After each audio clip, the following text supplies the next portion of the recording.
Halo guys, gua Sanzaime. Di video kali ini, Mimin ingin membahas One Punch Man chapter 170. Nah, sebelum mulai pembahasan, Mimin minta maaf karena udah berbulan-bulan nggak buat video One Punch Man. Ya mungkin ada berbagai alasannya yang nggak bisa Mimin sebutkan. Jadi sekali lagi mohon maaf, karena sudah lama tidak upload video dalam waktu yang lama dari channel ini. Dan karena Mimin telat pembahasan sampai berchapter-chapter, kemungkinan bakal diupload satu video per hari. Oh iya, satu lagi tentang Saweria, entah kenapa ya, setelah Mimin gak upload selama berbulan-bulan, Mimin juga ngerasa bersalah dengan orang yang memberi support lewat donasi Saweria. Karena serasa diabaikan gitu. Padahal mungkin aja mereka berharap kalau Mimin bisa upload lebih cepat dan menjadi lebih semangat. Karena hal itu, di sini Mimin meminta maaf. Tapi tenang aja, karena uang yang ada di Saweria belum pernah Mimin gunakan secara pribadi. Dan kurang lebih setengahnya itu Mimin salurkan kepada orang yang membutuhkan. Jadi misalkan uang di Saweria ada 500.000 dan kurang lebih setengahnya atau 250.000 Mimin gunakan untuk memberi donasi kepada orang yang membutuhkan. Dan setengah duitnya lagi masih ada di Sawerianya, belum pernah digunakan secara pribadi. Ya pada awalnya Mimin niatnya pengen digunakan secara pribadi 80%, sedangkan 20%-nya atau kurang lebih 20% bakal disalurkan untuk yang membutuhkan. Kebetulan pada saat itu ada saudara yang sedang sakit, jadi Mimin memutuskan untuk menggunakan uang lewat support Saweria yang kalian berikan. Ya semoga aja uang yang udah kalian berikan lewat Saweria ini menjadi berkah, dan Mimin berterima kasih pada kalian semua. Nah, jadi kita lanjutkan aja ke pembahasan. Di sini ya, setelah sekian lama selalu bertempur tiap chapternya, akhirnya pertempuran pun selesai dan terasa sangatlah damai. Kondisi Garou saat ini yang tidak putus asa dan masih semangat hidup setelah kalah melawan Saitama, bahkan masih berambisi untuk menegakkan keadilan, membuat Mimin sangat respect kepada Garou. Dan yang lebih keren lagi, Garou kali ini ingin menegakkan keadilan tapi berbeda dengan cara yang dulu. Sekarang, dia ingin menegakkan keadilan dengan cara yang benar seperti jalannya seorang pahlawan, bukan lagi jalannya seorang monster. Oke lah, nggak usah lama-lama, langsung aja kita bahas One Punch Man chapter 170.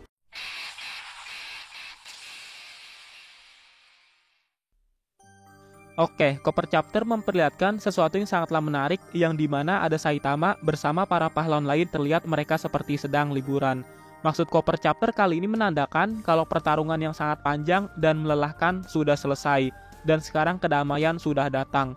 Nah, di awal chapter, kita diperlihatkan kepada Garou yang mengeluarkan seluruh unek-uneknya untuk berambisi menegakkan keadilan.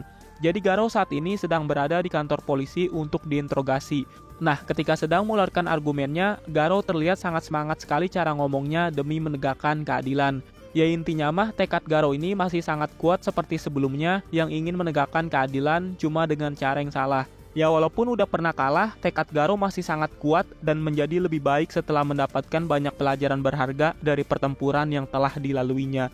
Karena setelah pertempuran selesai, Garou pun berubah menjadi lebih baik dan ini semuanya berkat ceramah Nojutsu Saitama yang menasehati Garou. Di sini Garou membicarakan banyak hal kepada polisi tersebut. Dari mulai masalah kedamaian yang menurutnya adalah kedamaian palsu karena tidak bisa memperbaiki keadaan seorang anak yang sedang dibully. Karena hal itu, Garou merasa harus menghapus kedamaian semacam itu dan bertekad menjadi lebih kuat dari siapapun. Bahkan akan menjadi monster absolut yang sangat kuat hingga tidak ada keadilan yang bisa menjatuhkannya. Nah, jadi sebenarnya semua omongan Garou ini sama kayak di webkomiknya, cuma bedanya omongan Garou ini ada ketika dia berbicara dengan Saitama. Tapi di versi manga dirubah menjadi berbicara di kantor polisi. Dan setelah polisi yang sedang menginterogasi mendengar semua omongan Garou, dia terlihat sama sekali nggak peduli dengan omongan Garou. Nah, yang bikin kocaknya itu ternyata interogasi ini adalah karena kejahatan Garou yang makan tapi nggak bayar. Jelas polisinya nggak peduli lah, orang semua omongan Garou ini bener-bener nggak nyambung. Bajingan. Kemudian Garou pun terdiam, karena seperti tidak bisa menjawab pertanyaan itu. Tapi tiba-tiba aja muncul gurunya dari belakang dan langsung memukul kepala Garou sambil bilang, jawablah pertanyaan yang sedang dia ajukan. Nah, setelah menginterogasi Garou selesai, di sini Silver Fang dan Garou pun keluar dari kantor polisi sambil membungkukkan kepalanya kepada polisi tadi. Dan ternyata setelah pertempuran asosiasi monster berakhir, Garou menyebabkan kerusakan yang besar yang interogasinya sudah selesai minggu lalu. Dan interogasi yang tadi adalah permasalahan berbeda dengan yang minggu lalu. Setelah semua selesai, Silver Fang pun menyuruh Garou untuk berkeliling dan meminta maaf kepada para pahlawan yang telah menjadi korban buruannya yang dulu telah diincar. Tapi di sini Garou terlihat kurang suka dan bilang kalau jangan sok memberi perintah karena kau itu bukanlah ayahku.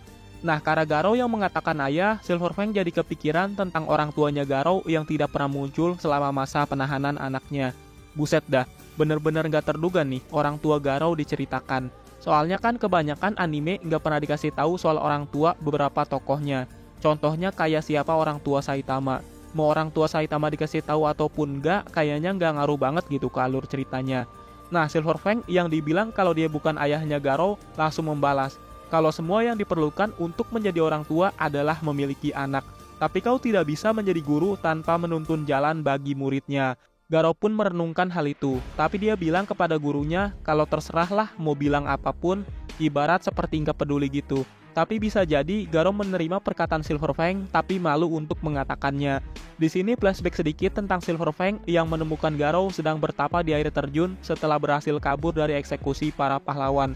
Garou yang sudah ditemukan oleh Silverfang seperti merasa kesal karena cepat sekali bisa ditemukan. Nah, Silverfang yang melihat itu cuma bisa tersenyum karena dirinya tidak perlu repot-repot mencari Garou. Karena akulah yang menunjukkan padamu di mana tempat latihan rahasia ini sebelumnya. Dan mungkin saja Garou ingin aku menemukannya di tempat air terjun ini. Kemudian Garou pun beralasan untuk jangan salah sangka dulu.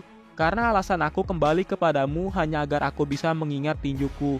Dari perburuan pahlawan, aku sadar kalau di luar sana tidak ada yang cukup kuat untuk bisa terus latih tanding denganku tiap hari. Garou juga di sini kepikiran tentang seseorang yang telah menghajarnya dulu waktu dia menjadi monster dan masih kebingungan siapa yang telah memukulnya dalam sekejap. Karena hal itu, dia langsung lupa semua rahasia yang didapatkannya sejak berubah menjadi monster. Garou auto amnesia nih karena pukulan Saitama masa depan yang sangat keras sampai-sampai lupa semua rahasia bela diri yang didapatkan. Di sini Garou juga bertanya kepada gurunya apa yang sedang dia lakukan. Silverfang pun bertanya siapa yang kau maksud dengan dia. Garou bilang kalau Tareo adalah orang yang kumaksud. Kemudian kita pun langsung diperlihatkan kepada Tareo yang di sini sedang bermain dengan teman-temannya untuk bermain monster-monsteran. Dan karena Tareo yang menjadi monster, dia pun di sini langsung digebugin oleh teman-temannya yang sangat mirip dengan Garou ketika kecil. Tapi di sini Tareo mengambil sikap berbeda karena dia langsung bangkit setelah dipukulin oleh temannya sambil bilang kalau kalian kira aku ini adalah monster ya. Aku adalah Garoumen sang pahlawan. Mau berkali-kali pun aku dihajar, aku akan selalu bangkit lagi. Majulah kalian semua pahlawan palsu dengan pose mengeluarkan kuda-kuda bela diri yang pernah dipakai oleh Garou. Nah, dari hal ini seperti memberi kita pelajaran yang sangat penting. Hal buruk yang terjadi di masa lalu bisa merubah kita menjadi lebih buruk seperti Garou ataupun bisa berubah menjadi lebih baik seperti Tareo yang terus bangkit walaupun dihajar terus. Dan tiba-tiba aja ada seseorang yang memanggil Tareo dari dalam mobil yang ternyata itu adalah Waganma untuk mengajak Tareo main ke rumahnya bermain game.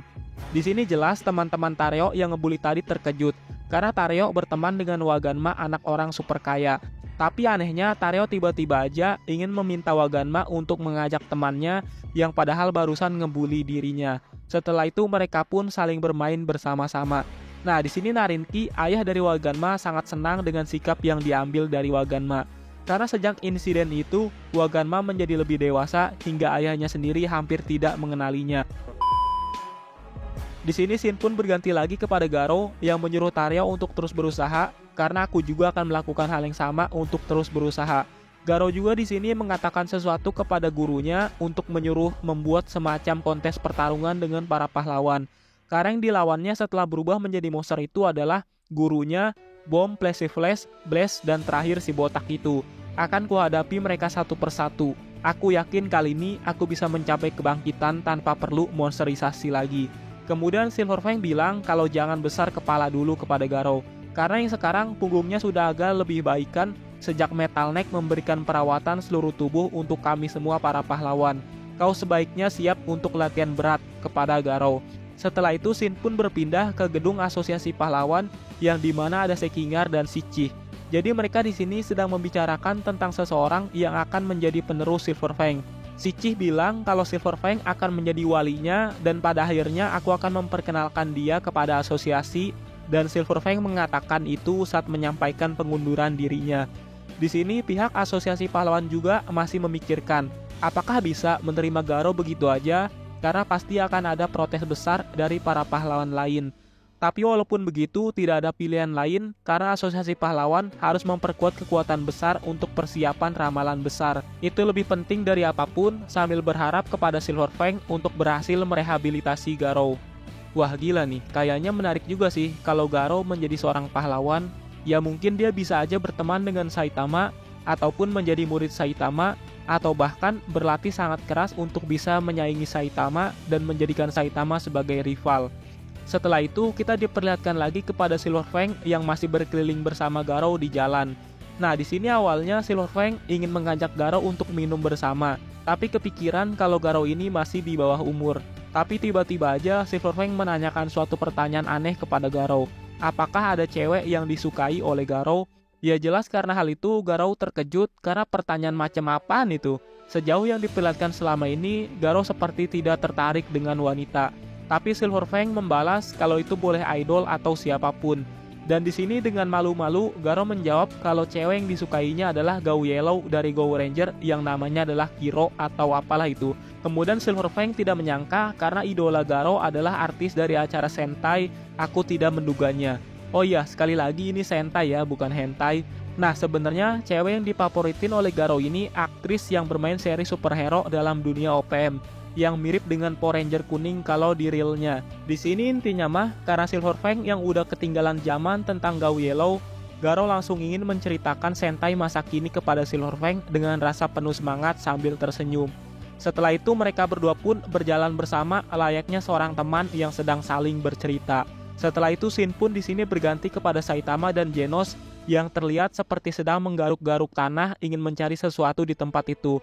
Nah, jadi kan setelah pertempuran asosiasi monster berakhir, di sini apartemen Saitama hancur dan mereka berdua sedang mencari barang-barang hilang yang telah terkubur oleh tanah. Di sini awalnya Geno sangat senang karena telah menemukan sebuah kerang, dan Saitama yang melihat itu juga ikut senang karena Genos telah menemukan kerang yang sangat besar. Tapi setelah beberapa saat kemudian, mereka berdua terdiam karena tujuan utamanya adalah menemukan sebuah peralatan rumah. Apalagi yang pertama diharapkan Saitama adalah bertemu panci miliknya. Ya kerang besar juga buat apaan gitu kalau emang nggak ada gunanya.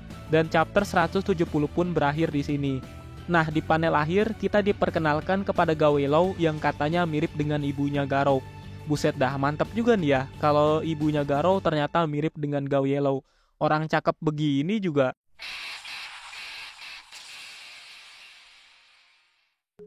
Oke, sebelum mengakhiri video ini, Mimin mau berterima kasih kepada orang yang mensupport channel ini lewat Saweria, terutama kepada Kontoru. Dan maaf juga buat Kontoru karena setelah berbulan-bulan baru Mimin sebut di akhir video. Ya biasanya kan Mimin bakal nyebutin nama kalian untuk terima kasih di video selanjutnya. Tapi sorry banget buat Kontoru karena udah berbulan-bulan baru disebut. Aslilah di luar nalar. Oke lah, Mimin akhir aja video ini. Terima kasih yang sudah menonton video ini. Salam Sanzaili.